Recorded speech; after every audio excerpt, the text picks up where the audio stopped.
Muy buenas tardes, tengan todos ustedes. Es un gusto continuar con la entrevista con Jesús Naveja, buscando siempre ejemplos de deportistas, de gente que en las diversas de vertientes del deporte, de excelencia, de alto rendimiento, haya dejado y siga dejando huella. Y hoy me da mucho gusto tener con nosotros a un jugador, entrenador, empresario, un montón de cosas que ha venido gestionando y gestando en su vida, el profesor Sergio Bueno Rodríguez, que no se está quieto. Ahorita vamos a ver lo que está haciendo ahora, y que siempre estuvo con muchos proyectos importantes en un país donde, por ejemplo, ser entrenador y ser mexicano es casi estar en proceso de extinción, y siempre estuvo ahí trabajando arduamente. Profesor Sergio Bueno, qué bueno que está con nosotros aquí en la entrevista. Muchísimas gracias. No, hombre, al contrario, es un placer, es un gusto que también te tomes este tiempo en provocar este espacio que es importante para uno aprovecharlo al máximo, poderse manifestar y poder platicar de tantas cosas que ha venido uno desarrollando durante tanto tiempo, porque parece que fue ayer, pero no, caray, estamos hablando ya prácticamente de 42 años que estoy metido en el mundo del fútbol profesional, ¿no? Tanto en mi faceta como jugador de primera división, como bien comentas, como entrenador y como empresario. Esto hablando digamos, del máximo circuito, porque si se remonta uno también a etapas anteriores donde viene, digamos, ese desarrollo, ese proceso que hay, ya estaríamos hablando de muchos más años, pero bueno, ya hablar de estos que comenté, pues es un número muy importante que lo hemos sufrido, que lo hemos disfrutado, que lo hemos vivenciado, y que siempre hay esa intención de ir acumulando experiencia, y sobre todo de también poderla transmitir, de poderla pues bueno, compartir con diferentes generaciones, que bueno, de eso se trata la vida, ¿no? Siempre buscamos el lado humano, porque no se puede entender en abstracto el futbolista, el entrenador, el directivo, el empresario, el preparador físico, el propietario, no sé, el mismo hincha, no se puede entender. Entonces, quiero platicar un poco primero de sus etapas primarias de su vida. ¿Dónde nace Sergio Bueno? ¿Quiénes son sus padres? ¿Cuál es su entorno? ¿Sus hermanos? ¿Cómo se empieza este gusanito del fútbol? ¿Cómo se da todo primeramente, profesor Sergio Bueno? Sí, mira, a ver, rápidamente te comento, soy originario de la ciudad de Colima, un estado muy pequeño, pero con muchas bondades, que no se le conoce mucho, digamos, hacia a nivel país. Ya más tarde comentaré por ahí algunas anécdotas, pero soy originario de este estado. Soy ¿De la capital, profe? ¿De Colima? De Colima.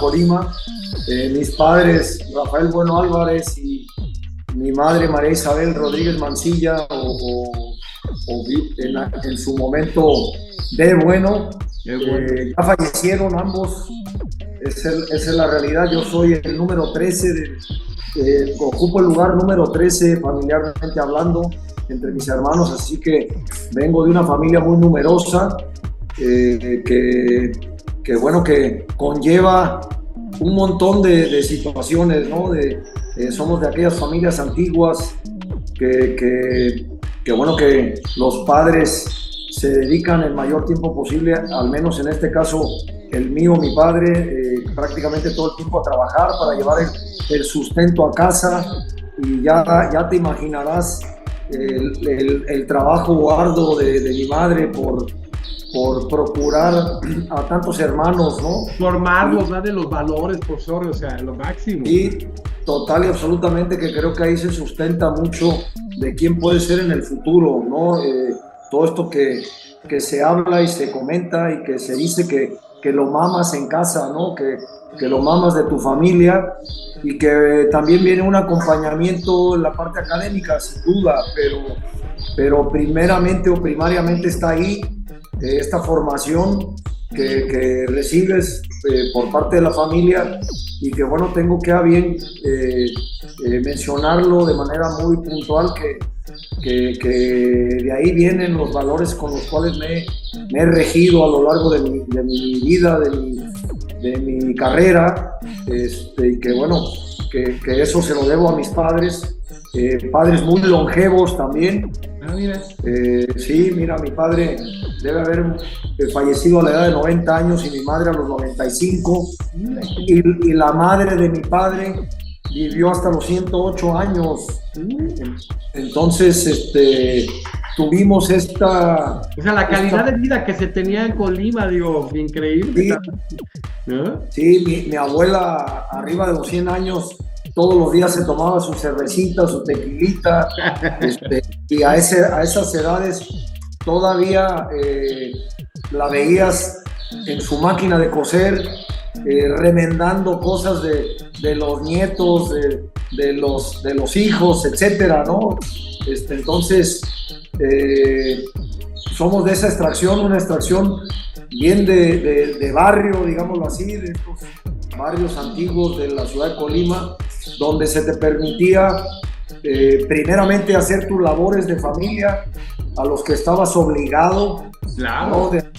El quehacer en casa para poder considerar un permiso de poder jugar en la calle. Ahora sí que si se podía todo el día, pero dependiendo las actividades que pudieran existir, como era el caso de ir a la escuela, pero también de acompañar a mi padre todas las tardes a un pequeño rancho que tenía, al cual él atendía, al igual que nosotros como hijos. Así que tuve una niñez bastante agradable, muy alegre, muy de jugar en la calle, muy de jugar en los espacios que en la actualidad pues no existen. Exacto, que se ha perdido la picardía mucho en el fútbol por eso. Sí, que tirabas paredes con las banquetas, con la pared. Exactamente. Así, literal, que hacías porterías con las piedras. Que ganaba refresco era el ídolo de la cuadra, de la colonia. Y la típica que ponías de portero al gordito. o al menos virtuoso. Al que menos pesaba en la cancha. Sí, al menos virtuoso, que decía, no, hombre, tú te vas a la portería. Entonces, pues nos tocó vivenciar esa parte de combinar quehaceres de casa, obligaciones de apoyar al padre en sus labores de campo, aunque mi padre trabajó en el ámbito bancario, pero tenía un rancho para ahí involucrarse, y también labores académicas que esas había una total y absoluta exigencia en casa. Qué bueno. Iban de la mano las cosas. Entonces, siempre eso fue muy marcado, y antes de pretender cualquier situación, tendríamos que haber cumplido con todo lo otro para poder atender la diversión, y que creo que eso, ahí se finca mucho de buscar que se desarrollen chavos responsables, chavos disciplinados también, y que obviamente si después ya lo acompañas, no nada más con la diversión en la calle, sino que después te involucras en algún equipo ya donde existe el fútbol asociación, y donde empiezas a convivir con otros chavos que también tienen los mismos sueños, las mismas ilusiones, y tienen la gran fortuna de que te acompañe en ese trayecto un entrenador que por ahí le sepa al tema. Creo que va sentando bases sólidas para que, bueno, tus ilusiones, tus sueños verdaderamente puedan tener cimientos. Si no, todo el mundo está con sueños guajiros, ¿no? Entonces, porque todos los tenemos.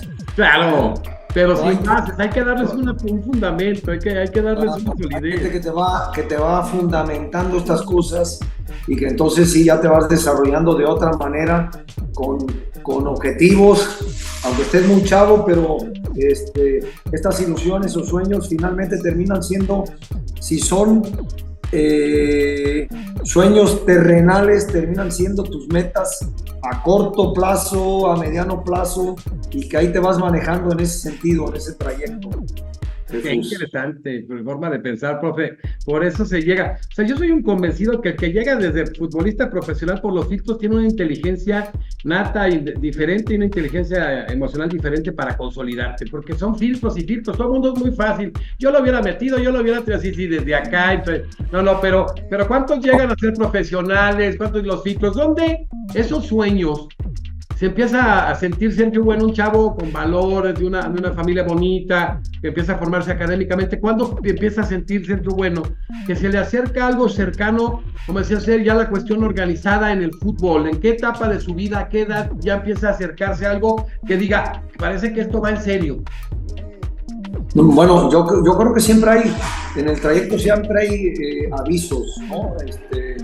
Aún estando en Colima me tocó participar en algunos juegos a nivel nacional, donde Colima quedó campeón en aquel tiempo y yo de mi selección y de la competencia en la que participé fui nombrado jugador más destacado en estos juegos que en aquel tiempo eran a nivel infantil, pero ya competías con Jalisco, con el Estado de México, Querétaro. Sí, sí, sí. Y al final del día para nosotros eran logros muy significativos porque en Colima no existía el fútbol profesional. Entonces, eso ya te va marcando la pauta de que destacas en tu club a nivel local y de que también fuiste una competencia a nivel nacional. Compites a nivel nacional y eres el mejor, imagínate. Y entonces ya fuiste considerado y ahí es donde se empata de cierta forma, digamos, porque esto fue arrancando ya mi ciclo a nivel secundaria, ¿no? Bien chavito.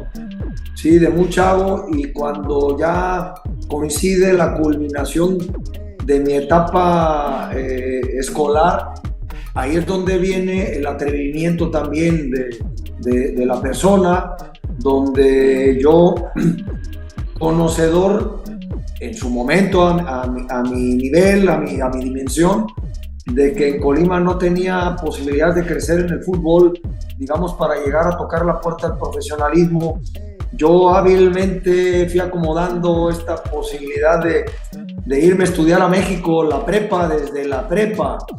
Ya yo tenía hermanos. Viene al fútbol, a ver, qué bien.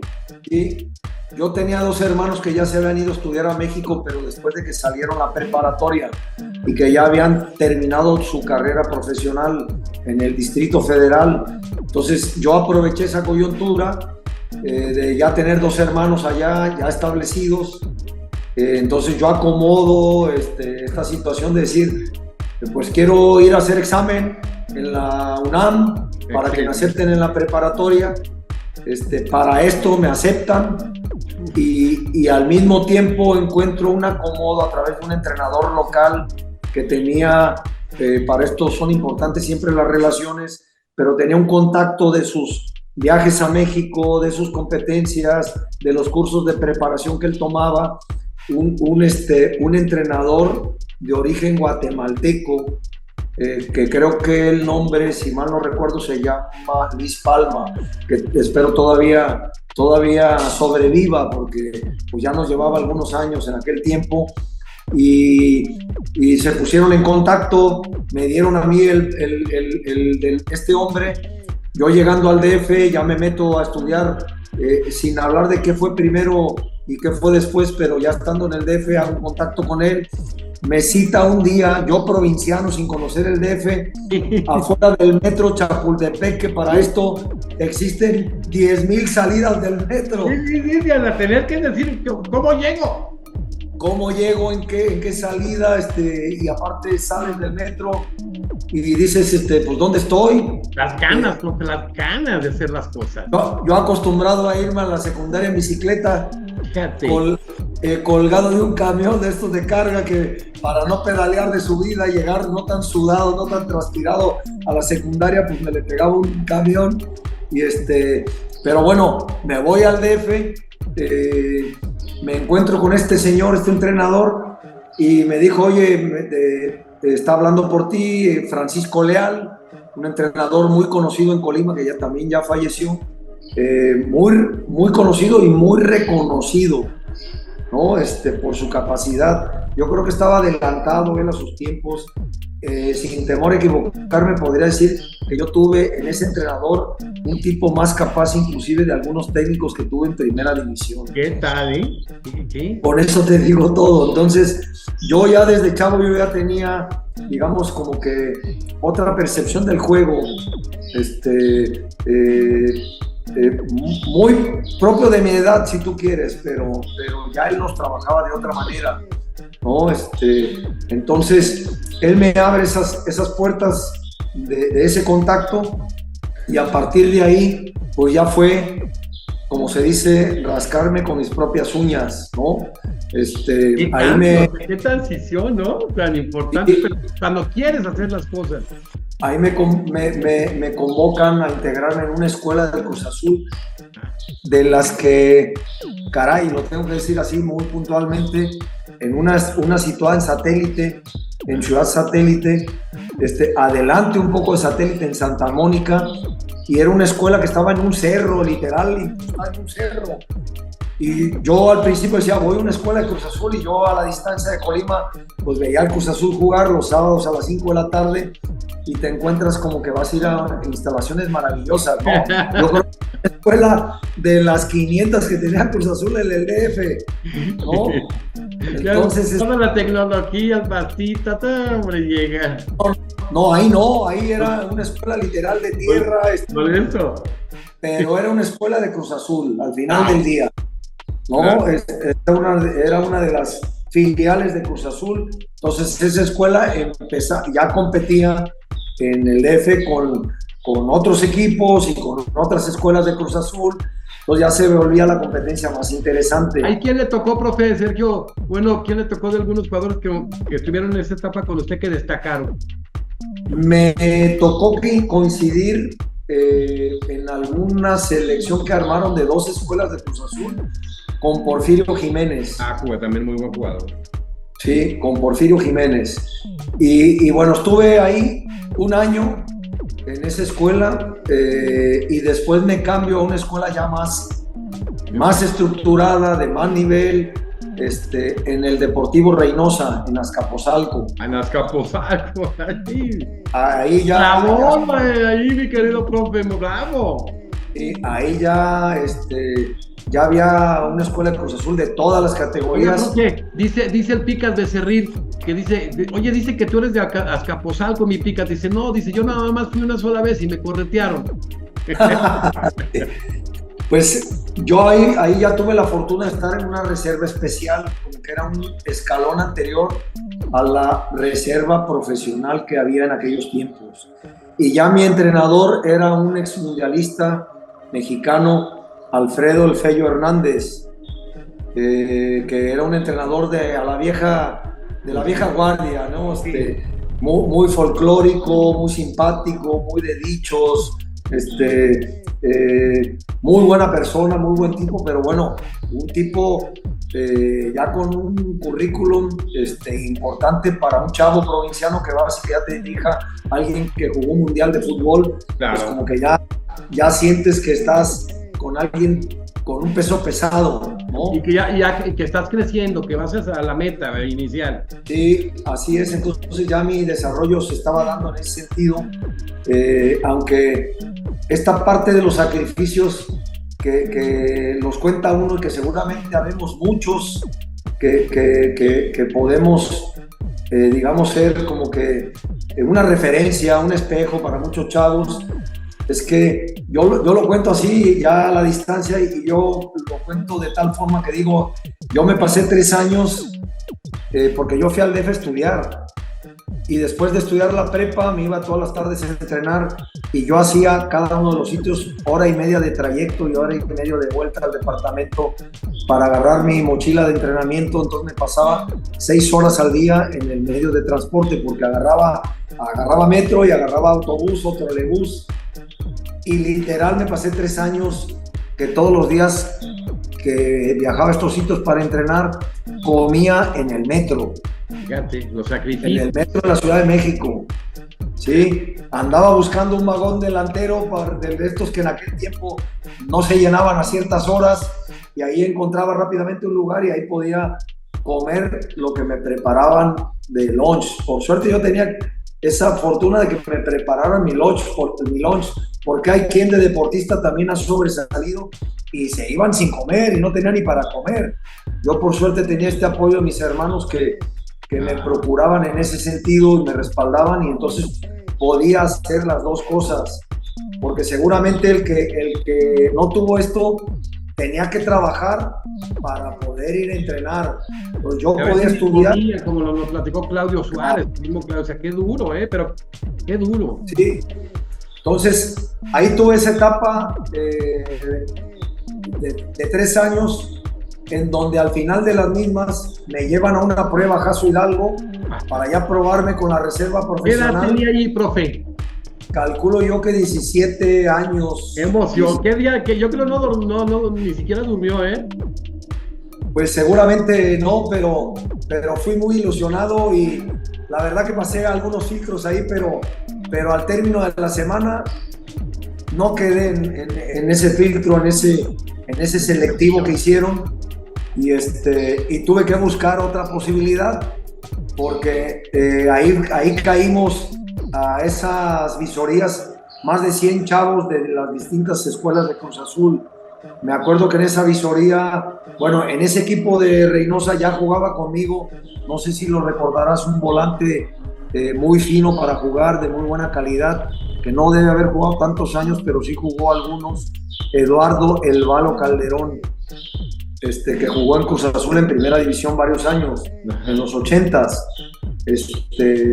Pero bueno, él se quedaron algunos otros jugadores de ese equipo mío, y yo no tuve esa gran fortuna de haberme quedado en Cruz Azul, donde yo ya tenía 3 años vistiendo los colores de Cruz Azul. ¿Por qué lo dejo asentado, no? Porque al cabo de los años me voy a saltar etapas, dirigí a Cruz Azul. Claro, exacto. Y mucha gente por ahí, adeptos de Cruz Azul, periodistas, etcétera, decían, ¿por qué carajo viene Sergio Bueno, que no tiene nada que ver con Cruz Azul? O sea, porque había que ponerse a estudiar un poquito, a checar trayectorias, antecedentes, etcétera. A preguntar, ¿no? A escuchar los medios, a no ser incendiarios, y a, oye, ¿cómo está tu vínculo? ¿Qué pasó? ¿Cómo tuviste algo que ver con Cruz Azul? Nada, o sea... A indagar, porque digo, algo pasó en mi vida que, bueno, finalmente al tiempo aterricé en Cruz Azul ya en otra instancia. Sí. Pero resultó que no me quedé, y entonces coincidió ya con mi cambio de la preparatoria a la universidad, a la UNAM en Ciudad Universitaria, y ahí me metí a estudiar veterinaria, ya en la facultad, y ahí me metí al selectivo, al representativo de la universidad, un equipo conformado por puros estudiantes de todas las carreras, y anteriormente era un torneo bastante bueno, muy competitivo, que me tocó viajar por todo el país, inclusive jugaba en los preliminares de algunos partidos de primera división, y teníamos una tensión muy relevante porque nos daban de comer todos los días en restaurantes de nivel, entonces había presupuesto para atender a los deportistas universitarios, ¿no? Para que recibieran una alimentación adecuada, porque estudiábamos y competíamos representando a la universidad.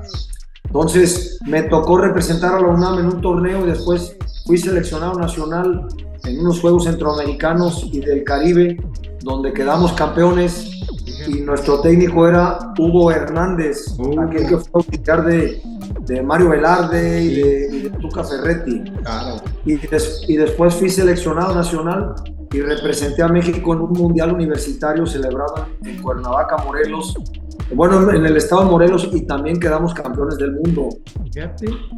No jugué, pero era parte de la selección. Era parte del equipo. Sí, así es, era como el lugar, no sé, porque no jugué ni un minuto, pero en algunos salí a la banca, pero era parte de la plantilla, ¿no? Claro. Y quedé campeón del mundo, ahí tengo mi medallota, y total que significó igualmente un crecimiento, un desarrollo, y ahí me paso a la reserva profesional de los Pumas. Coincide que ese torneo quedó campeón el equipo de primera división, aquel último equipo de los Pumas de Hugo Sánchez, Caviño, etcétera. y no promovieron jugadores de la reserva hacia arriba. Y yo me desesperé y dije, yo tengo que buscar otros aires. Mi entrenador de aquel equipo era Hugo Hernández, pero ya también tenía relación con Memo Vázquez padre, y él me recomendó a los Coyotes del Nesa, y cómo no, que el técnico Gallo Jáuregui. Nos está viendo el Gallo, que mi Gallo está impecable. No, hombre, ese se ve más joven que yo. ¡Qué bárbaro! ¡Qué bárbaro! Es 12 años y le tengo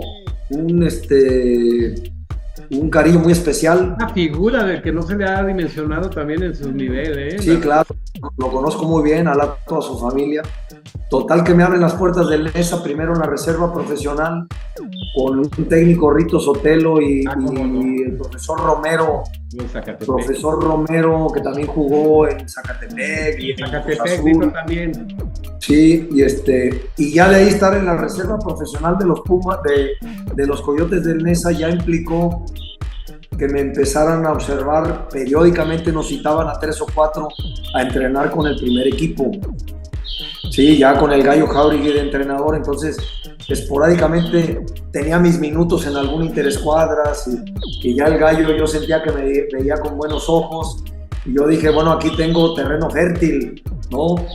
Entonces, ahí ya empecé ya a sentir lo que era convivir de cierta forma con jugadores de primera división, que me acuerdo que me daba raya Alberto Aguilar, aquel portero también de Tigres, y con él me movía, con Guillermo Cosío, tenía a Daniel Caballo, qué jugadorazo también.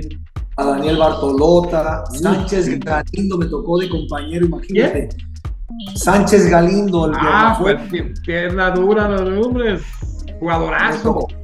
Muy veterano, pero muy significativo para mí, porque yo de niño en Colima, pues yo lo veía jugar en el América, después en el Cruz Azul, y cuando iba a pensar, me iba por acá que iba a coincidir con él a los años, ¿no? Al tiempo. Y un ícono. Sí. Sí, un ícono. Y entonces ahí ya me empecé a abrir las puertas del profesionalismo, Jesús. Qué bueno. Con una oportunidad que me da Ignacio el Gallo Jáuregui, que si nos está viendo... Saludos, mi querido Gallo Jáuregui, que pronto va a estar acá en el programa. A su señora, por supuesto que también, y a sus hijas. Les mando un abrazo a todos. Y hay una anécdota muy particular, Jesús. ¿Sí? De repente agarro el micrófono y no me suelto. No, eso es lo importante, expresar, profesor. Adelante. Es muy significativo porque te voy a decir en dónde viene el parteaguas de volverme jugador de primera división. Sí. Porque en esto hay que picar piedra y picar piedra. Hay que perseverar, no es nada fácil. Y hay que estar listo para las oportunidades, porque estas, como dicen, se pueden presentar una sola vez en la vida, ¿no? Así es. Entonces, estando yo ya en ese contexto, en algún momento de conformación de los Coyotes del Nesa del siguiente año futbolístico, yo no era parte del equipo de primera división, pero ya querían promover jugadores de la reserva profesional ya para ir de pretemporada con el primer equipo. Entonces, dan la lista de convocados para irse a pretemporada. Un día antes, para irse a la pretemporada a Melaque, a Barra de Navidad, por allá. Hoy veo la lista, no sé, de 25, 26, no me acuerdo. Y en esa lista yo no figuraba, yo no estaba. Y dije, caray, ¿ahora cómo hago para ir? Porque aparte yo sentía que era mi momento, que era una posibilidad de yo mostrarme, de yo evidenciar toda esa ambición, toda esa hambre, todo eso que había desarrollado con el paso del tiempo, que te va templando, ¿no? Sí. Entonces ya me habían hecho mi primer contrato profesional de jugador novato, pero ya tenía estipulado, digamos, un cierto ingreso, que era un ingreso menor que me podía servir pues para mis camiones, para ir al cine, etcétera, ¿no? Pero ya te empiezas a sentir tomado en cuenta en este ámbito del mundo del fútbol profesional, ¿no? Entonces inmediatamente a mí me giró, como dicen, el chicharito, y dije, me voy a ver al Gallo Jáuregui a su vestidor, y voy, le toco, me abre la puerta, me dice, ¿qué quiere? Porque él es así como muy de voz, muy imponente, ¿no? ¿Qué se le ofrece? Porque tiene una voz así muy ronca, ¿no? Profesor, ¿puedo hablar con usted? Sí, claro, pase.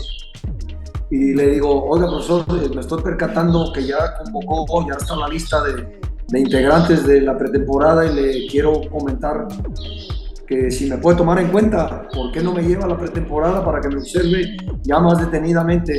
No hay posibilidades. Pero ¿cuál es el problema? Lléveme, es que no hay presupuesto, no hay dinero, y solamente me autorizaron estos jugadores. Y yo dije, a ver, profesor, no lo traía en mente, pero se me ocurre de bote pronto. Le digo, ¿qué le parece que todo mi sueldo de todo el año futbolístico lo aprovechen para pagar mi pretemporada, pero llévenme de pretemporada? Hola. Si ese es el motivo, llévenme de pretemporada. Y a mí que no me paguen un peso, pero yo quiero ir de pretemporada. Pues eso fue la llave mágica con él, lo desarmé. Claro. Y en el momento me contestó, así que muy chingón. Así me dijo, literal. Espéreme 5 minutos. Se salió del vestidor, fue a la oficina, regresó como a los otros 5 o 10 minutos y me dijo, preséntese mañana a las 7 de la mañana en el aeropuerto, va a viajar con el equipo. ¿Qué tal? O sea que... Digo, eso fuerte, profesor, porque ahí es donde se ve quién tiene hambre de llegar.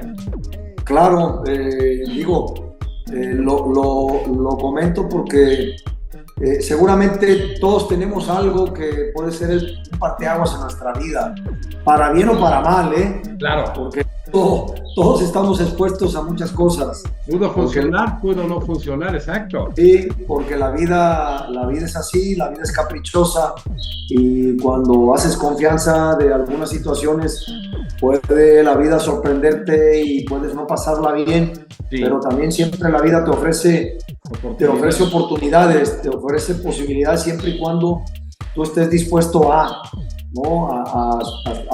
aprovecharlas y a estar preparado para ellas, ¿no? Entonces ahí empezó ya mi carrera en el mundo del fútbol profesional como jugador, y no solté el hilo a lo largo de 15 años, Jesús. Ahí empezando con esa.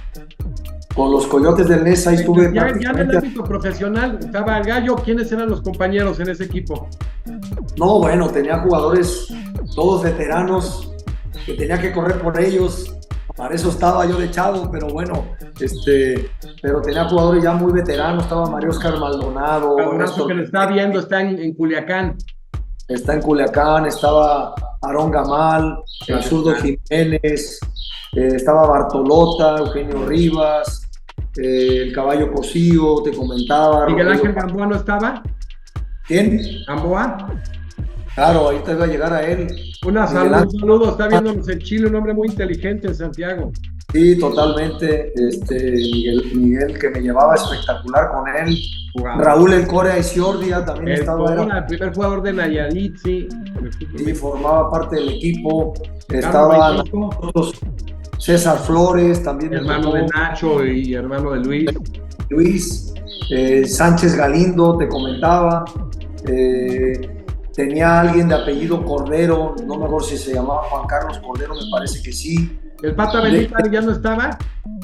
¿Quién? Pata Bendita. No, ya no estaba. Ni el Pata, ni Carlos Reynoso. Ya tampoco me tocó, ellos ya se habían Iban muchos jugadores de salida, pero jalaba mucho un jugador que había tenido un gran cartel. Sí, claro. Me estoy acordando de 2 volantes históricos del Toluca. Uno, Moisés Figueroa, sí. Y el otro, el Vicky Estrada. ¿El portero quién era? Era Néstor Verderi. Néstor también, qué portera.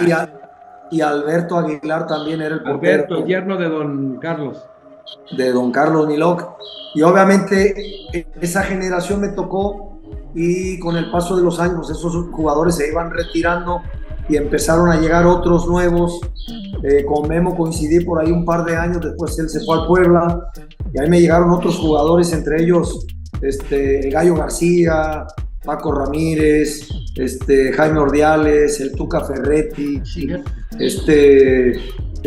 Rodolfo Montoya. Ya no está bien, también jugadorazo, qué bárbaro. Sí, Paco Uribe. Y Paquito, está en Chihuahua, ahorita anda en Cancún. Y Federico Valerio, Martín Pérez Padrón, que falleció hace un par de años, César Cervantes, González China, ahí empezaba. Bien, sí, jugador muy fino. Sí, entonces, muy buenos jugadores. Esa rotación o ese carrusel de jugadores. ¿Qué fueron? ¿5 años, Sergio? Yo creo que fueron 6, porque ya ves que en esa desapareció, fue vendido y se convirtió en los Correcaminos de Ciudad Victoria. Un equipo también muy interesante es en esa. Sí. Esos 5 o 6 años ahí en esa, y luego vas que Atlante. De ahí voy a Atlante, estuve un par de años. Ahí tuve de técnico, bueno, antes en esa, después del Gallo Jauregui, tuve a un histórico de nuestro fútbol, a Miguel Marín. Ah, qué bárbaro. Sí, bueno, todos nos debemos de poner de pie. No. El mejor portero que ha tenido este país. Sí, totalmente. Y aparte, ¿qué te puedo decir? Yo era uno de sus hijos prácticamente. Qué bonito. Me arropó, me cuidó, me quería, me procuraba. Convivía con él 3, 4 veces a la semana. De ir a su casa, me invitaba a comer, iba a los restaurantes. Conocí lo que era de veras, en verdad, estar al lado de un ídolo. No, de un figurón. Ese paraba el tráfico. Ese de veras no era broma, Me acuerdo que tenía un Fairmont blanco y yo andaba con él. No. Era increíble lo que la gente lo buscaba, lo seguía, las fotos, el autógrafo, etcétera. Oye, ¿de quiénes son los grandes extranjeros? Se olvidan de Miguel Marín, se olvidan de Carlos Reynoso, de Carrillo, o sea, parece que no existe la historia, o sea, es impresionante, ¿no? Sí, claro, pero bueno, siempre habrá momentos para traerlos al presente, ¿no? Claro. Y aparte que son jugadores que pues dejaron un legado y que existe mucho material para seguirlo. Y que no se pueden entender, por ejemplo, el Cruz Azul sin lo que fue Miguel Marín, ¿no? Entonces, te dejó muchas cosas. No. Entonces, tuviste al Gallo y a Miguel en esa. A Miguel Marín y de última a Torres Salinas, que también fue jugador ahí y se hizo técnico y le dejaron el equipo algunos partidos, ¿no? Sí, Torres Salinas. Me muevo al Atlante, ya me toca de técnico una dupla de entrenadores conformada por Ricardo Lavolpe y Rafa Puente. Acaba de estar con nosotros Rafa, también un hombre decente, que es un hombre inteligente, y Lavolpe, yo creo que Lavolpe también generó todos, pero tácticamente te influyó muchísimo, ¿no, profesor? Sí, totalmente, porque también como que en ese sentido encontramos todos los jugadores otra forma de trabajar, un tipo muy estratégico, de saber desarrollar verdaderamente un funcionamiento colectivo, que normalmente pues en otras épocas los jugadores éramos muy dados a ser posicionados dentro del terreno de juego y cada uno desarrollaba sus condiciones. Como que tú esta función no puedes hacer otra y además nada más vas a defender si eres lateral. Sí, pero acá con este hombre pues ya encontrabas un funcionamiento general tanto para defender como para atacar. Variante.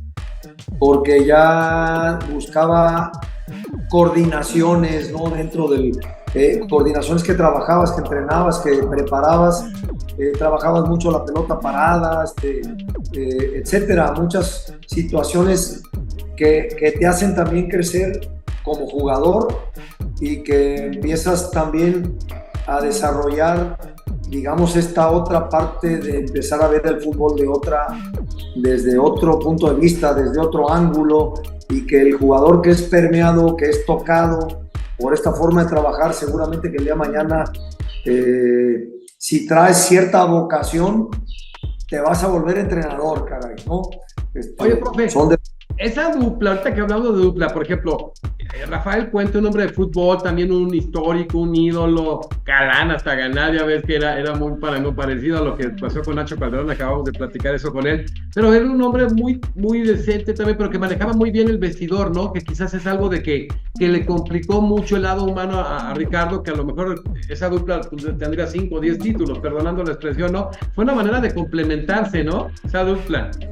Sí, sí, sí. Rafa siempre ha tenido muy buen discurso. Sí. Por algo digo, se ha abierto los medios de forma tan importante, tiene muy buena lectura de partido, digamos que analiza bien lo que acontece en un campo de juego. Aunque creo que la parte importante del desarrollo de lo que hay que trabajar en la cancha, en el terreno de juego, yo creo que en ese sentido Ricardo sí estaba como más adelantado. Era más adelantado, ¿no? Pero igual le faltaba el lado de manejo de vestidor de que tenía quizás Rafa, ¿no? Sí, sí, totalmente, que es muy importante. Claro. No quiere decir, Rafa, que no lo hubiera podido desarrollar también con el paso del tiempo, porque pues es un tipo muy inteligente, muy capaz en todos sentidos, pero bueno, los técnicos también nos hacemos al calor de los resultados, del juego, de las oportunidades, a veces buenas, a veces fallidas, y tienes que ir desarrollando una forma de trabajar. Quizás a lo mejor Ricardo ya traía un camino andado porque ya había dirigido al Ángeles de Puebla, entonces él ya comandaba más la parte del trabajo de cancha. Y Rafa era un complemento muy importante, aunque eran los dos entrenadores, eran una dupla, pero estaba como muy bien identificado por el plantel qué rol desempeñaba cada uno de ellos. Así que bueno, creo que lo hicieron bastante bien, hicimos una gran campaña, fuimos ahí de punta a punta, fuimos peleando el liderato general junto con el Puebla, me acuerdo. El Puebla del Caballo Cocido, del Mortero Aravena. Sí, el Chiepazo, del Chepo de la Torre, del Chicharo, sí, del Poblete, de Marcelino Bernal, y demás. El Mango Orozco, Álvarez, ¿no? Luis Esparza. Sí, hicimos, y de Pablo Larios. Sí. Hicimos una gran campaña. Por supuesto, pelearle a ese Puebla, que hizo historia, se llevó todo. Claro. Y bueno, ahí estuvimos un par de años, y ya después se vino ahí un cierto peregrinar por distintos equipos, ¿no? Donde pues no duraba tanto tiempo en los clubes, porque este famoso tema de las cartas en aquellos tiempos era muy diferente a cómo está el tema ahora. Te prestaban y al tiempo tenías que regresar a tu club, seguías eternamente siendo propiedad de un club, y ellos te marcaban siempre la pauta en ese sentido. Como si fueras un objeto. Sí, te prestaban un año un club, después un año al otro y al otro. Te fuiste aquí a Veracruz, te fuiste a Puebla, te fuiste a Celaya. Sí, así rápidamente te digo, de Atlante me fui a Querétaro. Querétaro. De Querétaro me fui a Morelia, no Monarca, sino el Morelia de la Tota Carvajal. De Don Nicandro. Sí, regreso al Querétaro. Del Querétaro me voy a Veracruz. Veracruz, Atlético Celaya. De Veracruz voy al Celaya. Y Puebla. Y del Celaya me voy al Puebla y termino mi carrera. A ver, profe, usted es un hombre muy inteligente, muy inquieto, que sabía a dónde iba. Son historias de vida que gustan mucho, porque son historias de éxito, pero todas estas piedras hay que quitarlas con tesón, trabajo, talento. ¿En qué momento de su vida, después de tener muchos entrenadores valiosos, pues ya llamamos el Gallo Jáuregui, Miguel Marín, La Volpe, Rafa Puente, el más le tocó? La Tota Carvajal, el Maño Ruiz. El Maño Ruiz, Rubén Maturano lo tuve también. El profe Maturano, que acaba de pasar un momento de a Tomás Boy también fue mi técnico también. En Querétaro. Sí, entonces. ¿Quiénes influyeron? Yo sé que es muy difícil y todos son sus amigos y muchos nos están viendo, porque algunos ya fallecieron, muchos nos están viendo, estuvo bien profe La Volpe, Rafa Puente, el Gallo, pero ¿quiénes influyeron en determinados temas? Porque todos somos producto de ese ejercicio social en donde vamos imitando o poniendo cosas, adaptando, como decía Gabriel Tarde, la psicología, psicosociología. De lo táctico no hay pierde, que es la Volpe, ¿no? Ahí. Sí, totalmente, digo, yo creo que también tiene mucho que ver en qué momento de tu carrera futbolística te agarra. Ok. ¿No? Yo creo que eso influye sobremanera, ¿no? Además que aparte la Volpe era un adelantado, ¿no? Tácticamente era un adelantado todo. Sí, pero no quiere decir que los otros técnicos no fueran capaces, simplemente Claro. que bueno, hay quienes desarrollan más algunos aspectos que les empiezas a encontrar un interés más, que ponderas más. Sí, y un interés más actual, digamos así, por cómo fue cambiando el fútbol también, Sí. porque en ese sentido también a mí me tocaron estos cambios muy, muy evidentes, muy pronunciados de cómo se jugaba en aquellos tiempos y cómo se juega en la actualidad, cómo te preparabas en aquellos tiempos y cómo te preparas en la actualidad. Entonces me tocó vivirlo en los inicios ya en mi etapa madura de jugador y también después de entrenador, sí, que sin duda pues todo esto se ha modificado sustancialmente, ¿no? Claro. Entonces, por eso hay técnicos que en ese sentido terminan generando un impacto mayor, aunque también hay que ser muy consciente de que verdaderamente te terminas de conformar, de conformar cuando ya empiezas a trabajar. Sí, claro. Sí, porque tú traes información, etcétera. Muy bonita la teoría, muy padre, pero Sí. ya vas a estar con personas. Claro, y ahí es donde yo no puedo dejar de lado que esta parte ya más en el terreno de la práctica, yo también tengo que darle mucho valor, ¿sí? O un valor inclusive todavía mayor, porque yo arranqué ya mi carrera como entrenador, como auxiliar técnico con Rubén Omar Romano. Que igual, viendo, qué bárbaro también. Que igual también es un tema que a lo mejor él también está impregnado de Ricardo, etcétera, pero acá ya fue la parte ya más real, más práctica. El cubano también fue un jugador súper fino, un 10 de veras de aquellos. O sea, como que tiene una visión del fútbol muy agradable. Entonces ahí esa parte también, digamos, sumó. ¿Ahí arrancas, profe, arrancas ahí con Rubén como auxiliar? Arranco como auxiliar en el primer equipo que él toma ya como entrenador, porque él anteriormente había sido 2 años auxiliar técnico de la Volpe. Claro. En Atlante y en el Atlas. Pero ya Rubén también quería dirigir, le ofrecen el Celaya y fue muy particular porque yo no tenía experiencia. ¿2001? No, en el 98, 99. 98, 99. Ya arrancas tú con él. Ahí arrancas como auxiliar técnico. Como auxiliar, ya técnico arrancas 2001, pero ya arrancas con él en el equipo en ese momento. En el Atlético Celaya, con Rubén de entrenador principal, yo voy de auxiliar técnico, yo no tenía experiencia, pero nos conocíamos muy bien, él sabía. ¿Quién era su preparador físico? Era Ernesto Betolaza, un uruguayo. Sí, había mucho uruguayo, mucho argentino, muy bueno. Sí, y yo ya había hecho mi curso de entrenador como 6, 7 años antes. Ya me había percatado yo desde los 29, 30 años que por ahí iba y que hacia allá iba, ¿no? O sea, que muchos dicen es que le dudo, y hay quien a lo mejor se fue a medio, se fue a cuestiones directas, pero tú desde antes ya tenías visualizado que querías ser técnico. Sí, totalmente. Yo estaba viviendo en Querétaro, jugando en Querétaro, y me aventaba 2 días a la semana, entrenaba y agarraba mi auto, me iba hasta el estadio, hasta el centro de capacitación por el Estadio Azteca, a tomar mi curso de entrenador de las 3 a las 9 de la noche, lunes y martes, y iba y regresaba a dormir en Querétaro, entrenaba y al otro día lo mismo. Qué sacrificio, o sea, es que la gente no, o sea, unos dicen, es que fulano fue un figurón, debería ser directivo, debería ser, no, hay que prepararse, profesor. Sí, totalmente, y bueno, esa es la parte académica donde pues obviamente sirve de mucho, ¿sí? Obtienes tu reconocimiento, tu título, pero después viene la parte real, la parte de la práctica.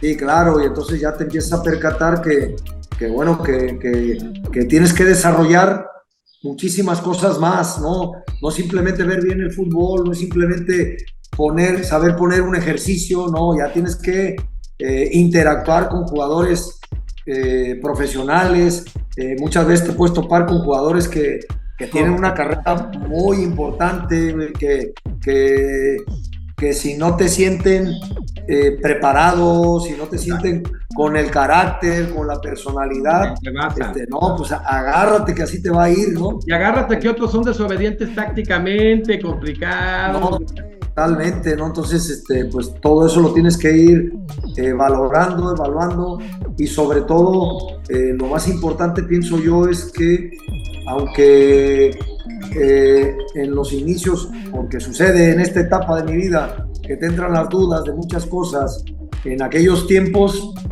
aunque la duda predomina, tú tienes que mostrar siempre temple, y tienes que mostrar personalidad. No debes demostrar debilidades. Claro, tienes que mostrar carácter. Un líder principal del club. Aparte, hay algo muy importante, que el rol, el comando del equipo lo llevas tú. Claro. Entonces, hay que saber ejercer también ese rol, ¿no? Entonces, ya conlleva un montón de situaciones que las tienes que ir desarrollando con el tiempo, a tropezones, con triunfos, con derrotas, con sinsabores, pero tienes que estar plenamente convencido de que la única manera es siendo constante, tenaz, y de seguirte preparando, no porque ya estés en el círculo de la primera división vas a abandonar esta faceta que no se acaba nunca, de siempre buscar enriquecer tus conocimientos, pues, ¿no? Profe, ¿cuánto tiempo dura con Rubén Omar Romano de auxiliar? 3 años. ¿Y de ahí viene la oportunidad directamente al Celaya? Sí, estuvimos 2 años en Celaya, después nos fuimos a los Tecos. Ok. Estuve 1 año en los Tecos, y prácticamente arrancando el segundo año, en la primera jornada, me hablan en la semana, mismo Rubén me dijo: oye, el dueño del Celaya quiere ver si puede contar contigo, si te interesa. Le dije: pero claro que me voy. Yo ya le había comentado a Rubén unas semanas antes que era mi último año con él. Y si ya quieres otro reto mayor. Ya le había dicho, Rubén, antes de que pase cualquier cosa, te anticipo que tenga o no tenga equipo, es mi último año que yo voy a estar contigo. Eso, tengo o no tengo, o sea, ya quiero la siguiente etapa, la siguiente fase. Así es. O pase lo que pase. Y no tenía equipo, porque hay otros vividores, lo tengo que decir así. Que casi no hay. Que están esperando que al técnico le vaya mal para quedarse con el puesto. Esto ya no tiene, y le pasó a Rubén. Eso es lo que más predomina en nuestro medio. Qué tristeza, la falta de lealtad. Total y absolutamente. Entonces yo a Rubén le dije: Rubén, es mi sentir ya en este momento. Creo que no sé si me vaya a ir bien o mal, pero no quiero ser comodino de estar aquí a toda madre contigo, que nos va bien, que me siento valorado por ti, pero yo quiero un reto diferente y me siento preparado y capacitado para dirigir un equipo yo. Que había cumplido el ciclo. Sí, así es. Entonces, esta situación se presenta prontamente a las semanas. De hecho, me tocó salir a la banca todavía en un partido Tecos, La Piedad contra Tecos en La Piedad, y en la semana me fui ya de entrenador al Celaya. Qué maravilla, ¿no? Qué momento tan importante en tu vida, un parteaguas, ¿no? Llegar a decir: ya soy el que tiene la máxima responsabilidad. Me salí de la zona de confort de alguna manera y me tocan las presiones, porque yo creo que de los que más sufren es un técnico, ¿eh? Sí, aunque déjame te abro un paréntesis ahí, porque yo voy al Celaya y tengo que decir que no llegué de entrenador principal. Originalmente no. Y me habla el dueño del equipo y me dice: quiero que te vengas, tú vas a trabajar en cancha, porque sé que lo haces bien, ya te conozco de los 2 años, yo había sido jugador de él. Okay. Entonces me dijo: quiero que te vengas, pero no te puedo traer de entrenador principal por una cuestión de imagen. Mi socio, que es la cervecería, quiere que ponga a alguien con más trayectoria, alguien con blasones. Ya tenía una carrera, un bagaje, y tú ibas iniciando de alguna manera. De cierta forma. Y yo le dije: híjole, ¿Y qué cargo me vas a dar entonces? Director técnico adjunto. Hazme el favor. O sea, fui director técnico adjunto. Punto. Y esos son cargos muy típicos en España, que ya ves que está el director deportivo y el director deportivo adjunto. Adjunto, sí, y en otro tipo de estructura se hace el adjunto, que de alguna manera es un auxiliar, un guía. Total que le digo, bueno, ¿y a quién vas a elegir? Me dice al zurdo López. Nos está viendo mi zurdo. Y al zurdo López, y le dije, don Enrique, ¿estás seguro? Mire que aunque él tiene toda la trayectoria del mundo, ha quedado campeón en todos lados, pero creo, por lo que conozco de fútbol, por cómo investiga uno, cómo trabaja un técnico, otro, creo que somos muy diferentes. Sí, la forma, el estilo de fútbol. Sí. Creo que somos muy diferentes y yo creo que vamos a terminar por chocar. ¡Qué ejercicio tan bueno! A ver, qué buen ejercicio, ¿eh?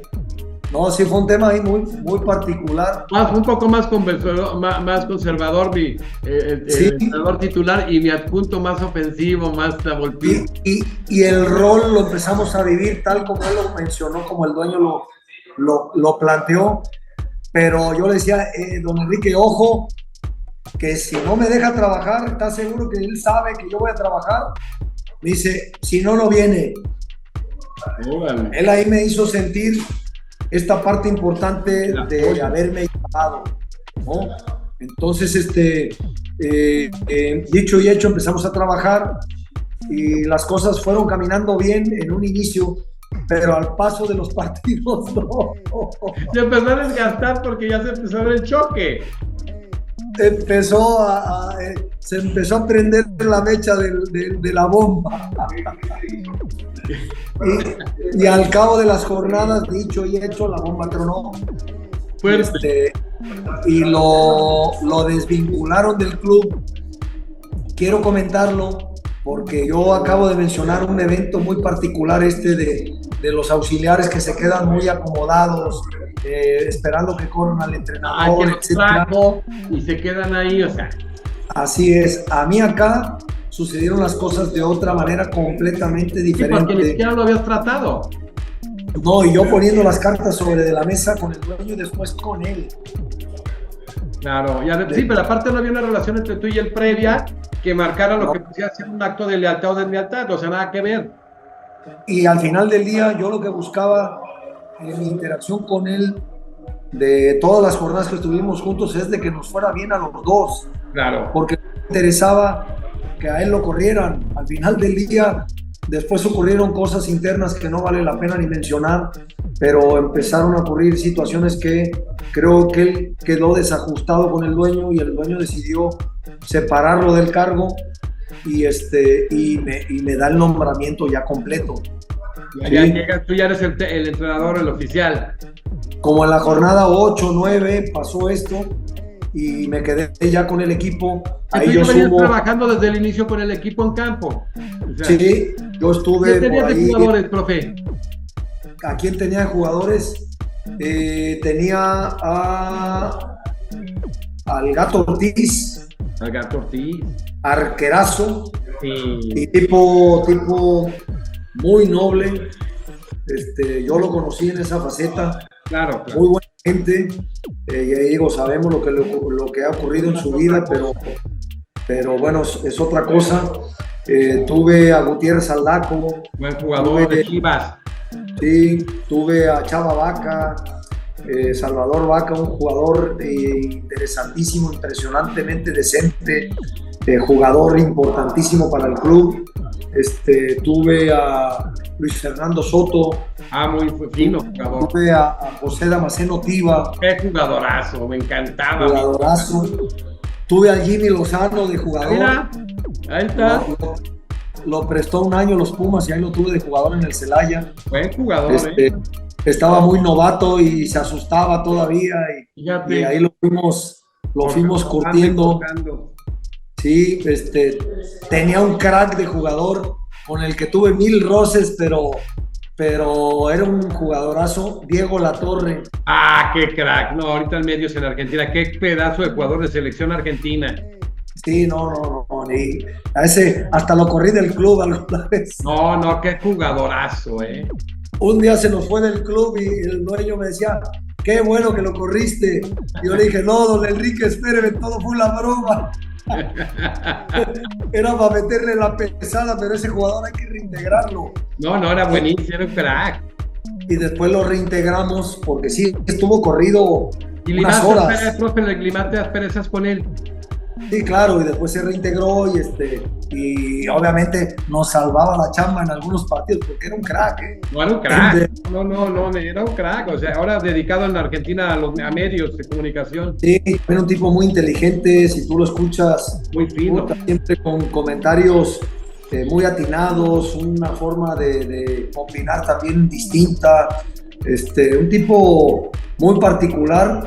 Creo que de repente ya en esa etapa que él vivió con nosotros, con lo que entrenaba le alcanzaba, porque te digo, era un crack, tenía un talento natural impresionante, pero jugaba más al golf que entrenar con el equipo. Eso entonces, les pasan muchos que ahora juegan hasta básquet. Después le costaba trabajo en algunos partidos, pero físico, al final del día lo necesitábamos. Era un jugador primordial en el equipo. No podrías desperdiciar esta cuota de talento, ¿no? A pesar de que con otro grupo estaba. Oye, traías un buen equipo, traías buenos jugadores, Sí, traíamos muy buen equipo, algunos otros jugadores como tuve a Javier Manjarín, un jugador español, seleccionado nacional, que jugó la Eurocopa aquella donde España, no sé si quedó subcampeón o la ganó, no me acuerdo bien, pero un jugador histórico del Deportivo La Coruña. Okay. Entonces, sí teníamos ahí un equipo que nuestra prioridad era salvarnos del descenso y lo logramos faltando algunas jornadas. Yo como técnico novato y ahí se me abrieron las puertas digamos, de los demás clubes. Sí, porque vieron que un equipo con complicaciones, con cierto margen lo salvas y de alguna manera un joven, muy joven, como técnico, empieza a hacer una labor de con poco hacer mucho, como en su momento lo hizo, por ejemplo, Arpad Fekete. Sí, y que el equipo también tenía, digamos, una premisa fundamental de intentar ganar jugando bien al fútbol. Jugando bien, que es muy difícil cuando quieres tienes un objetivo, por ejemplo, de salvarte las formas, a veces las saltas. A veces las formas, como que dices, las sacrifico, pero no, acá logramos esa situación de que los jugadores se convencieran de esa parte y sufríamos, batallábamos, pero lográbamos de repente muy buenos resultados. Te podría comentar que con ese equipo yo tuve un debut ya como técnico principal, ¿sí? Que le ganamos al Morelia, campeón del Luis Fernando Tena, le metimos 5-2 en Celaya. Fíjate. Lo agarramos, le pegamos una repasada del tamaño del mundo, pues arrancamos mucha fortuna, ¿no? También ganando partidos importantes. Al Atlas fuimos y también le metimos 4 y tuvimos así algunos pasajes con partidos interesantes que ganamos bastante bien. Sufrimos en otros, claro. Y también nos ganaron de manera contundente, pero lograste el objetivo antes de tiempo, o sea, mucho antes, entonces sí. Te prestigia mucho y te proyecta en el fútbol mexicano. Así es, y eso me permitió automáticamente saltar a un club, porque el Celaya fue vendido. Sí. Luego hay mucha gente que puede no explicarse por qué cambiaba de un club a otro, pero ese club, don Enrique Fernández lo vendió, claro. Lo cambiaron inclusive de sede, se lo llevaron a Xochitepec, lo convirtieron después en Colibríes. En el Colibríes, que ese que era de Cuernavaca, ¿no? Sí, de Colibríes de Morelos, y el dueño me dijo, oye, a mí me encantaría seguir contigo, es más, estaba pensando firmarte 3 años, hombre, pero estoy vendiendo el equipo, así que para que de una vez sepas y búscale, ¿no? Desde ahora. y tuve la suerte que me contratara un equipo recientemente campeón. ¿Santos? Me contrató el Santos. Buen equipo, ¿no? Recientemente campeón con Fernando Quirarte, que no renovó por un tema económico, no sé qué haya pasado, pero me contratan a mí y agarré un club ya hecho, ya un equipo armado, con jugadores recientemente campeones, que agárrate, hay que llegar a querer manejar un equipo que trabajando a su manera habían quedado campeones y tratas tú de cambiar la metodología de trabajo a un equipo recientemente campeón, que la lógica es que el jugador diga, ¿y este cómo viene inventando? ¿Qué nos enseñas? ¿Qué nos viene a enseñar si somos campeones? Y agarré jugadores con cierta trayectoria o trayectoria importante que debes de saber tú algunos. Y estaba Adrián Martínez en el arco, el grande Martínez, Romero, Caniza, el Piti Altamirano. Caniza, yo conozco al Piti, que ahora está entrenando en Guatemala, acá en Costa Rica. Así es, estaba Carlos Cariño, yo me llevé a Tiva, me llevé a Luis Fernando Soto, me llevé a Manjarín, para tener gente cercana con quienes... confianza y de nivel. Sí, con quienes también ir permeando al grupo, ¿no? Y ahí estaba el... Bueno. Sí, estaba el Pony Ruiz, estaba... y no fue fácil, porque el equipo, con muchas objeciones, pero poco a poco yo fui ahí como que permeando una forma de jugar. El equipo jugaba muy bien, pero no ganábamos. Agarré una racha, arranqué ganando, después empatando, y después me agarré una racha de 5 partidos sin ganar. No, y en el fútbol mexicano, que bueno, si ganas porque no juegas muy bonito, si pierdes y juegas bonito, ¿de qué te sirvió? Que es difícil, ¿eh? Sí, y el presidente de ese club empezó a ser muy señalado, muy cuestionado, la gente muy brava. A mí desde mi llegada fui también muy censurado, los medios de comunicación se me fueron encima, todavía no arrancaba el primer partido y ya todo el estadio ya coreaba que me corrieran del club, etcétera. Es que, profe, no eres mexicano, ese es un defecto en México. Pues sí, caray, pero a todo eso también se tiene que sobreponer, entonces... No, claro, su carácter, pero los medios, ¿por qué en vez de contribuir a la armonía de un equipo, incluso los medios locales, se hacen incendiarios? Bueno, también ahí en Torreón había una lucha, una guerra de intereses muy particular entre la cervecería del Grupo Modelo y la otra cervecería de allá del norte. Sí, que había una guerra, había un programa de mucho impacto en la plaza, que la gente lo seguía, todo el seguidor al Santos era televidente de ese programa, y el conductor, un familiar de Roberto Gómez Junco, tenía en verdad mucha ascendencia en la población. Sí, claro, total, absoluta. Y se desató como que una campaña a decir cómo están sacrificando un técnico recientemente campeón y están trayendo un técnico novato, inexperto, con un plantel plagado de estrellas, etcétera, ¿no? O sea, que no podías iniciar siendo exitoso y seguir tu trayecto, porque ¿cómo ibas a tener espacios entonces? ¿No lo invitaste a comer, profe? ¿No lo invitaste a comer? No, porque para esto... no soy muy dado a ese tipo de... No, yo lo sé, de relacionamientos. Pero sí tengo una experiencia muy dura, muy pesada, que lo tengo que decir al paso del tiempo, que me fueron a ver al hotel al cual llegué yo inicialmente, y me fue a ver en su momento, ni sé el nombre, ni me acuerdo ni de la cara, y no lo estoy ni denunciando, ni mucho menos, me vale gorro a paso del tiempo, pero lo menciono como algo anecdótico, ¿no?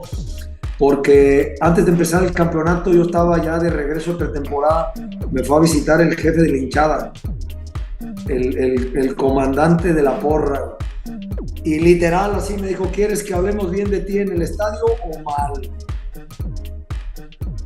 Y con todo lo que conlleva de planteamiento, ¿no? Si quieres bien, es esto. ¿Quieres mal? Entonces no nos sigas el juego. Entonces dije: mira, si vas a hablar bien de mí, es porque me lo gané en el terreno de juego y mi equipo jugó bien. Y si vas a hablar mal, empieza desde ahora, cabrón. Pues agárrate, porque esto no es broma. El primer partido que jugué de local en Torreón, en cuanto asomé la cabeza por el túnel a la cancha, todo el estadio gritando en coro, así literal, fuera bueno, y todavía no empezaba mi competencia. Entonces yo digo que sí se orquestó algo negativo alrededor de mi gestión dentro de un club maravilloso, extraordinario. Una ciudad espectacular, con una población espectacular. Impresionante también.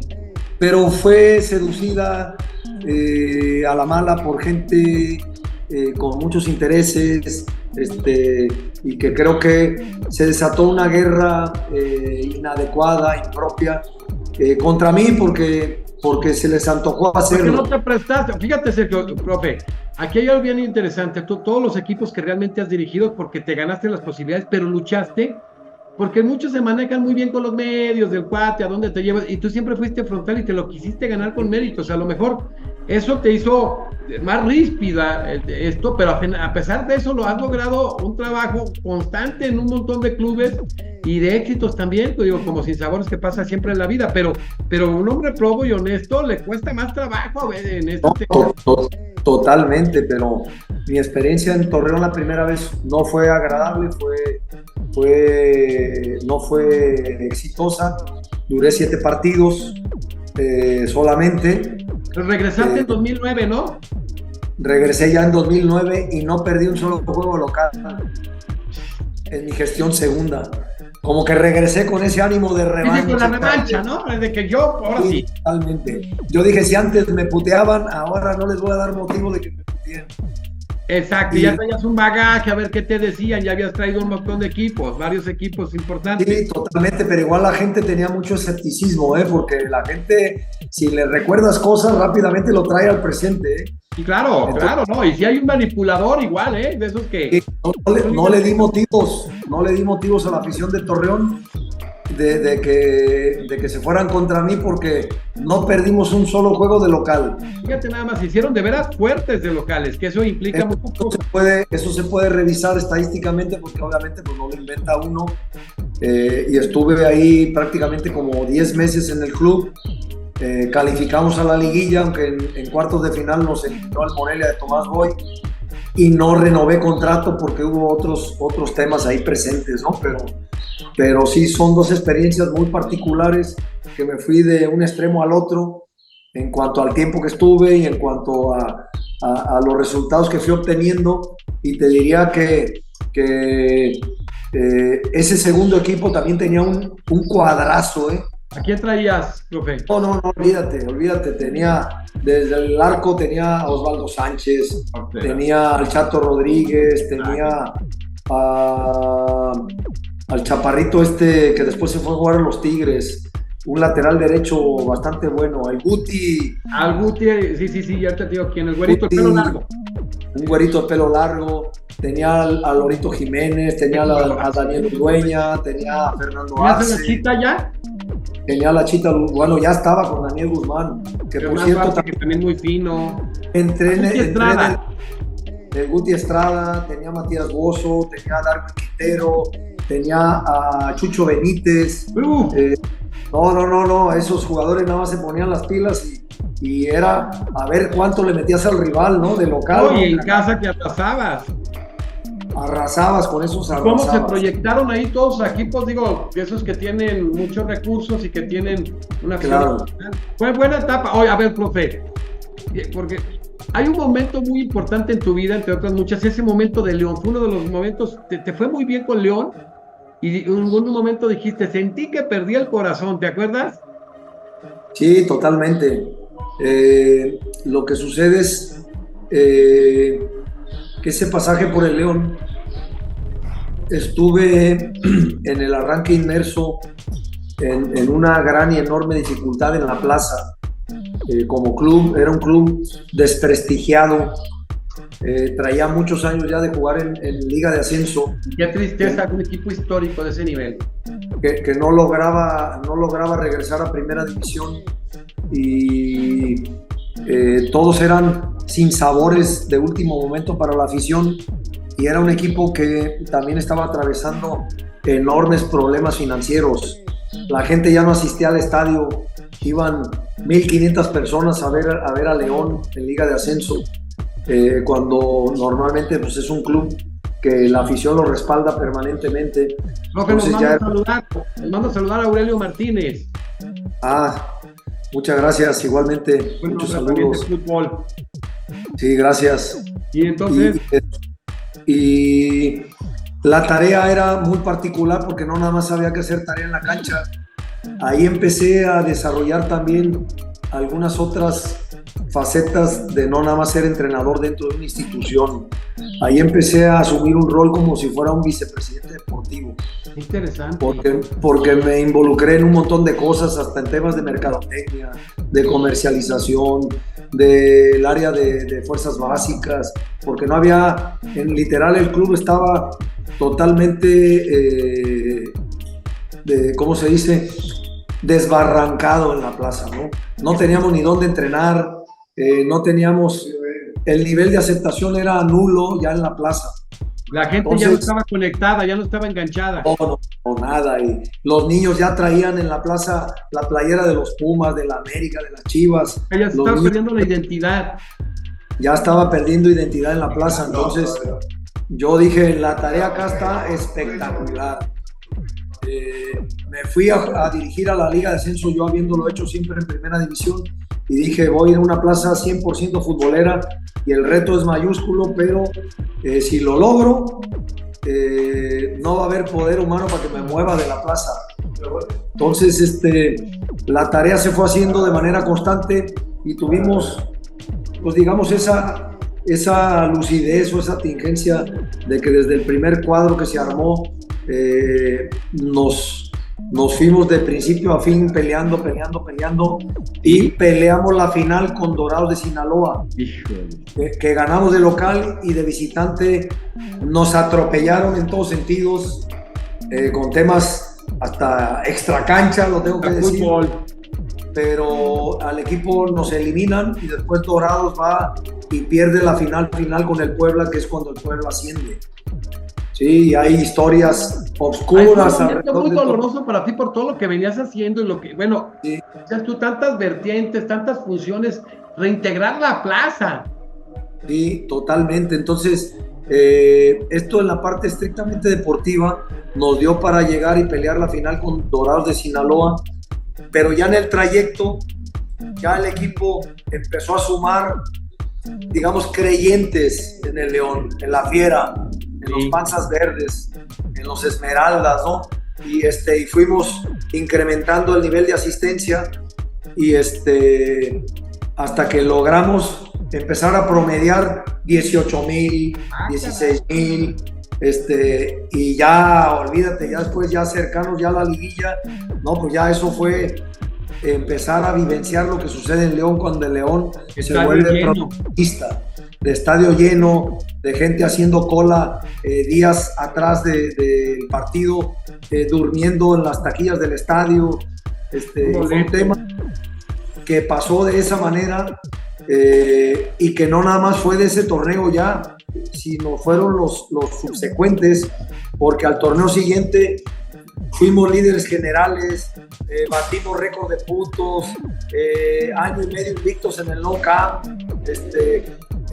fuimos sumando un montón de temas estadísticos, pero un equipo que perdió un solo partido de local, digo, un solo partido en el torneo, no de local, un solo partido en el torneo, y que en semifinales nos eliminaron los Indios de Ciudad Juárez.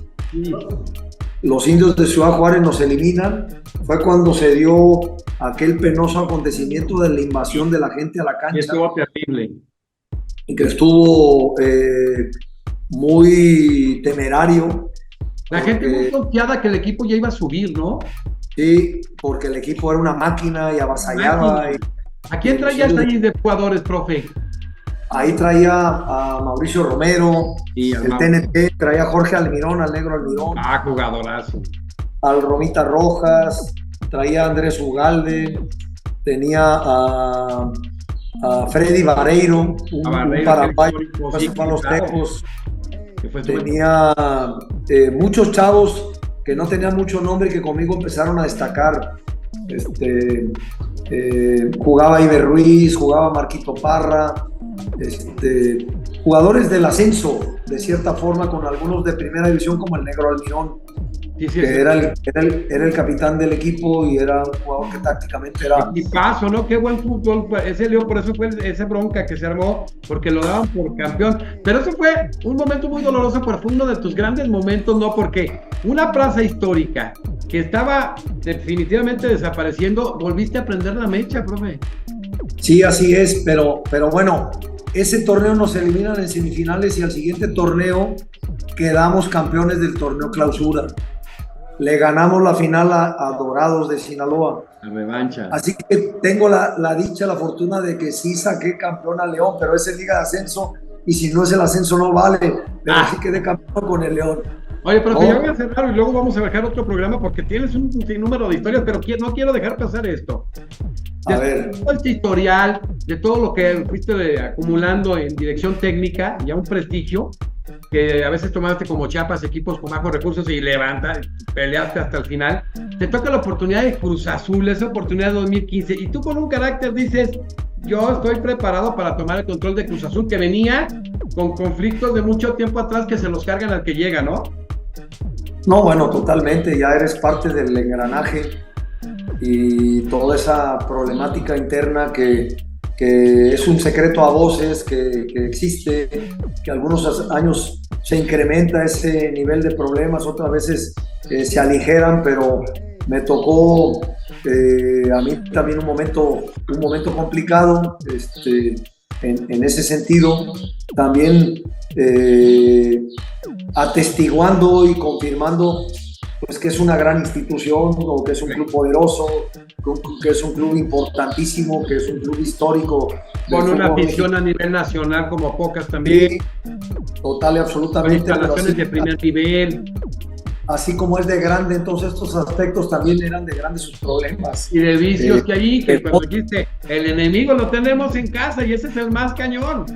Sí, totalmente, entonces sí se vuelve un tema bastante complejo de atender, porque por un lado está presente este deseo inmenso de dirigir un club grande del fútbol mexicano, y por el otro también está arriba de la mesa el intento, el deseo, el pensamiento de decir que parecería ser que por mi forma de sentir, de pensar, de manejarme, de conducirme, no tendría que haber ni arrancado el campeonato. ¿Sí me explico? Sí. Porque en ese momento yo te podría decir que yo venía de un pasaje muy, muy importante de Chiapas, y antes de agarrar Cruz Azul tuve ofrecimiento a 3 clubes. Entonces yo tenía mercado, yo tenía equipos para dirigir, pero me salió Cruz Azul y yo dije, ¿quién le va a poder decir que no a Cruz Azul si es uno de los equipos grandes del fútbol mexicano? Y tú eres hombre de retos, o sea, ¿era sí o sí? Sí. Y yo dije, este equipo tendré que hacer una tarea también de fondo, paulatina, que vaya recomponiendo también hacia las entrañas del club. Una transformación. Sí, una transformación, pero sinceramente, no, después no te dejan meter ni las manos, ¿eh? Es que la resistencia dentro, profe, pero tú ibas como deberías haber ido, como eres honesto, eres capaz, eres un cuate de vocación transformadora, así debió ser, y así lo hubieras hecho. No, y así me conduje. Y si hubiera pasado 20 veces lo haces igual. Total y absolutamente. Inclusive te podría decir que 3 semanas antes ya estuve amenazado, ni siquiera por los dueños de turno, porque así lo tengo que decir en la actualidad, pero digamos, ni siquiera por los altos directivos de aquel momento estuve cuestionado ni amenazado en que seguía o no seguía, pero estuve condicionado de otra manera, porque yo resolví manejarme como siempre me he manejado, atendiendo a mi criterio y resolviendo las cosas por donde sé que se deben de hacer. Y con valores. Con valores, y que sé que bueno, que en ese sentido, en esos clubes hay muchos entrenadores que cierran los ojos y que se hacen sordos. O directivos que se hacen sordos también. Claro, entonces podríamos ahondar en muchos sentidos, pero como bien dices, hay mucha tela de dónde cortar. Puede valer la pena. Vamos a hacer otro programa, pero buena experiencia que no te debes ni te arrepientes, porque llegaste a Cruz Azul por tu trayectoria. Sí, totalmente. Hay quien pudo haber dicho, oye, es que no tiene trayectoria, o sea, carajo. Pero pues ¿quién lo dice, profe? Es que... ¿Qué más quieren que haga si he dirigido antes de Cruz Azul 15 equipos? Pues sí, pero es que a veces los medios en manos de quién está, profe, y también los intereses creados. De manos que también tienen intereses que están entrelazados también con intereses de clubes, porque eso es la realidad. La realidad. Hay intereses de promotores, totalmente. También eso es una verdad. Entonces esto señalarlo siempre incomoda, pero los conozco a todos. Pero la satisfacción de que siempre, en cualquier circunstancia y bajo cualquier presión, te basas en estatutos de valores muy claros tuyos. Eso es algo que vale mucho, Sergio Bueno. Bueno, así nací, así crecí y así voy a morir. Y ha sido exitoso. Nomás voy a cerrar una partecita porque tenemos el compromiso de un segundo programa que no quiero dejar de tomar en consideración. Un hombre creativo, un hombre innovador, un hombre con vocación transformadora como es el profesor Sergio Bueno, no se podía quedar ahí y tenía que ir hacia otras facetas. Y te conviertes en empresario. Sí, había que explorar otros ámbitos, ¿sí? Porque siempre he sabido que estás en la cuerda floja en el mundo del fútbol, que no dependes necesariamente de tu trabajo, que puedes hacerlo bien o muy bien y de todos modos puedes salir de los clubes. Si lo haces mal, pues la justificación está ahí, que bueno, que estás expuesto a ello también, ¿no? Pero en este medio sabemos que aunque las cosas se hagan, digamos, de manera razonable, también tu nivel de exposición es muy alto o tu nivel de riesgo es muy alto. Entonces yo siempre traje en mente la idea de desarrollarme en otro ámbito, y ya de tiempo atrás, en un tema de inversión, empecé a explorar esta parte de volverme empresario en el mundo de la construcción. Sí, pero eres empresario del mundo de la construcción, algo bien interesante. O sea, Soy empresario en la actualidad ya desde hace muchos años en el mundo de la construcción en mi tierra, y cuando vi un compás de espera para volver a dirigir en el profesionalismo, me regresé a mi tierra, Colima, a yo empujar mi empresa constructora, y me fui involucrando cada vez más, y en ese trayecto se abrió el panorama, porque desapareció un club profesional en mi tierra, Los Loros de la Universidad de Colima, del cual era propietario Jimmy Goldsmith, que lo debes de ubicar. Casi claro, un tipo que la verdad le hizo más cosas muy interesantes. Sí, entonces la plaza se queda huérfana, se queda vacía, y en pleno COVID yo tomé el reto de traer una franquicia de fútbol profesional a mi tierra. ¿Y en qué etapa, profesor? ¿Qué confianza tienes en ti, No, sí, pero así me anda yendo, no creas. No, es talentoso, no. Pero bueno, ese marco de oportunidad se presentó y dije, es ahora o nunca, y me di a la tarea en pleno 2020, de enero a julio, de echar a andar el proyecto, y pude crear las condiciones tanto en federación como en la plaza, con gobierno, con autoridades universitarias, con gobierno del estado, para poder traer una franquicia de segunda división. Entonces, imagínate la historia que tienes, mi profe, no es fácil. Sí. No fue nada sencillo, porque para esto hay que darle cumplimiento a un montón de aspectos, de requerimientos, de trámites, de reglamentos, y que bueno, que estamos incursionando, ya prácticamente vamos a cumplir 4 años en esta nueva faceta donde he cumplido el rol de propietario y de presidente a la vez. Fíjate. Y en este último tiempo, ya en las últimas semanas, pude revocar mi cargo de presidente y ya mi hija me nombró entrenador del club. O sea, te autorrevocaste y luego ella te hizo el favor.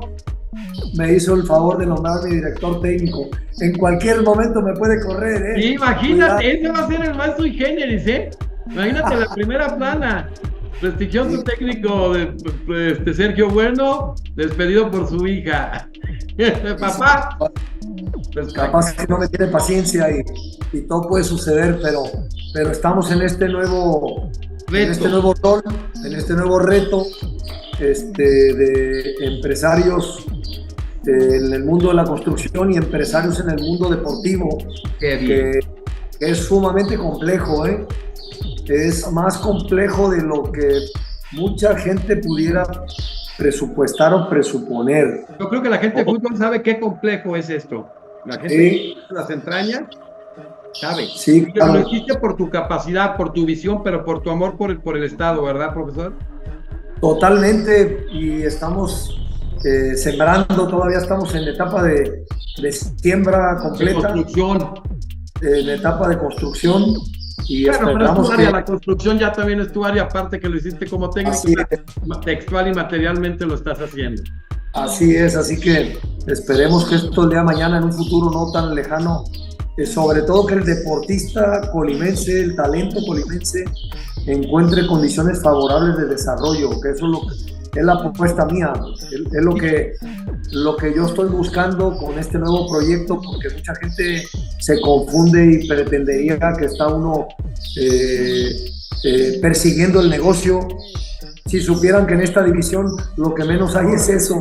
Y en muchas divisiones, o sea, los números rojos son muy comunes. Pero fíjate, por eso me encanta siempre retrotraerme al tema de formación y de valores. Eso que acabas de decir, para que haya oportunidades para la gente del Estado en este ámbito. O sea, eso habla muy bien de ti, sobre todo es en un momento de tus mismos padres y ahora tú lo replicas con tus hijos, que ahora estás haciendo un equipo. Qué maravilla en la vida cuando actúas bien, cómo todo se va relacionando en familia. Así es, nada más que hay algo también muy importante, que tiene uno que desarrollar todavía más la capacidad de seducción y de convencimiento de todos los pilares que pueden conformar un proyecto de esta índole. Y esa es la parte más compleja, porque para que esto tenga éxito se tiene que sumar gente relevante. En esto estamos hablando, tú lo sabes muy bien, que se tiene que sumar el gobierno, empresarios, iniciativa privada, se tiene que sumar las universidades, se tiene que sumar la sociedad en general, el público como tal, el fan al fútbol.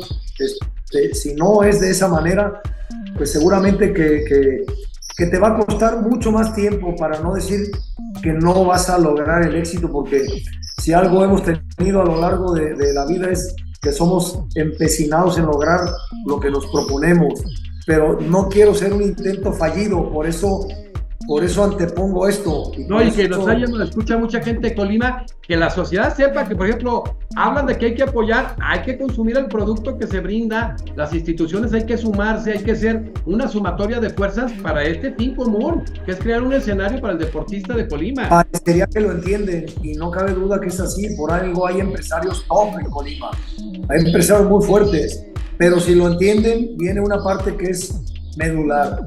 Si lo entiendes pero no actúas, quiere decir que lo mismo, que no es lo mismo. No, pero vamos a llegar al punto.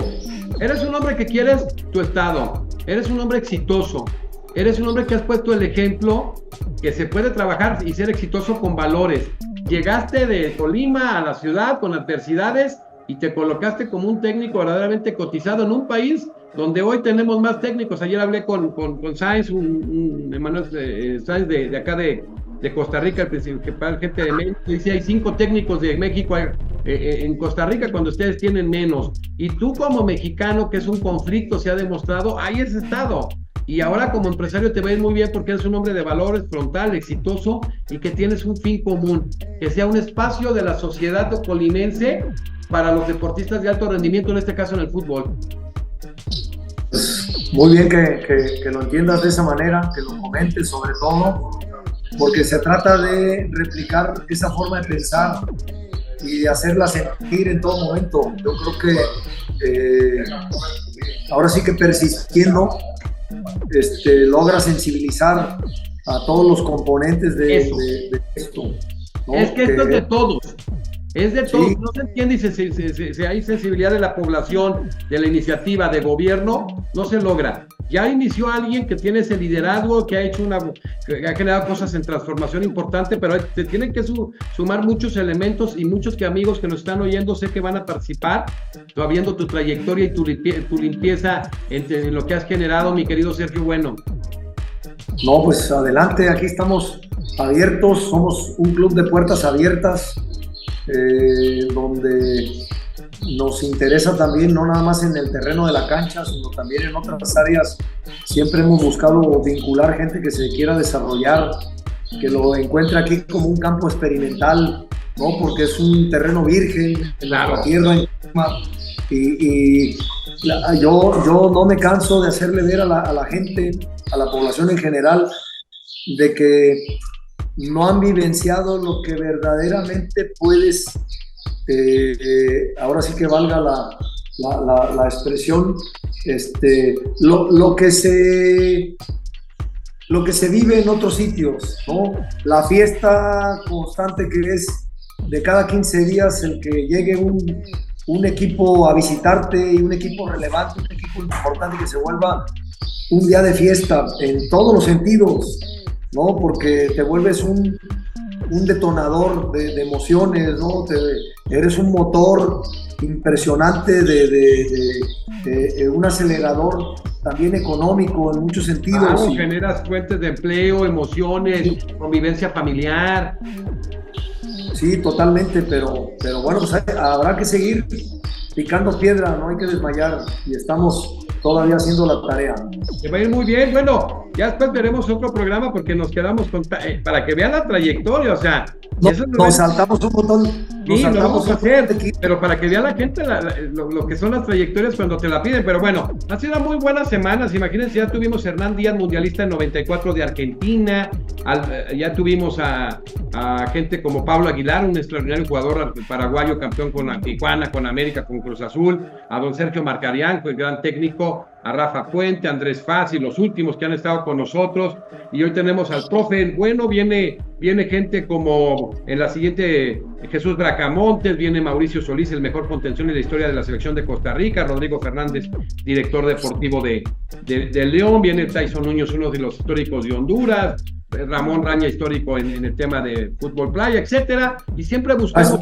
Buen cartel. ¿Mandé? Traes buen cartel. Aquí Navas, buscamos siempre, hay gente de todo. Por ejemplo, ya estuvo con nosotros Bocini, el negro Enrique, campeón del mundo, de todas las selecciones en América Latina. Y aquí clubes, hemos tenido jugadores de los más importantes, por eso me da mucho orgullo que mexicanos, paisanos míos como Sergio Bueno, destaquemos lo que han venido haciendo en el deporte a nivel nacional y que permea. Nada más que pues tenemos todavía ese malinchismo exacerbado que a veces lo ocultamos con un chauvinismo de que la Chivas puro mexicano, y si llega el mexicano y le queremos dar en la torre y le exigimos el triple y no lo dejamos que haya proyectos de mediano y largo plazo, y que ojalá se entienda con esto. Pero todo lo que ha hecho el profe Sergio Bueno, muchísimas gracias. Yo voy a estar 2 minutos fuera del aire con el profesor Sergio Bueno, y vamos a estar en la siguiente entrevista con don Jesús Bracamontes, también otro tipo muy decente. Me da mucho orgullo ver mexicanos así talentosos. Saludos a buen Chuy Bracamontes. El Chuy Bracamontes, un tipazo también. Y bueno, pues nos vemos en la siguiente entrevista, y gracias. Aquí uno de los ejemplos de un mexicano exitoso, comprometido con el país, y ahora generando esta identidad, de regresarle a Colima lo que hay, y convocando a las diversas fuerzas gubernamentales, de la iniciativa privada, a la sociedad civil, a las universidades, para que de la mano generen cosas muy importantes que se habían perdido cuando hubo un personaje, la verdad, muy importante, y que ahora toma la batuta Sergio Bueno, y ahora su hija como presidenta, y me da mucho gusto y lo felicito a él y a su familia. Y hay que convocar, hay que generar esa sensibilidad, y nos vemos en la siguiente entrevista. Muchas gracias a todos.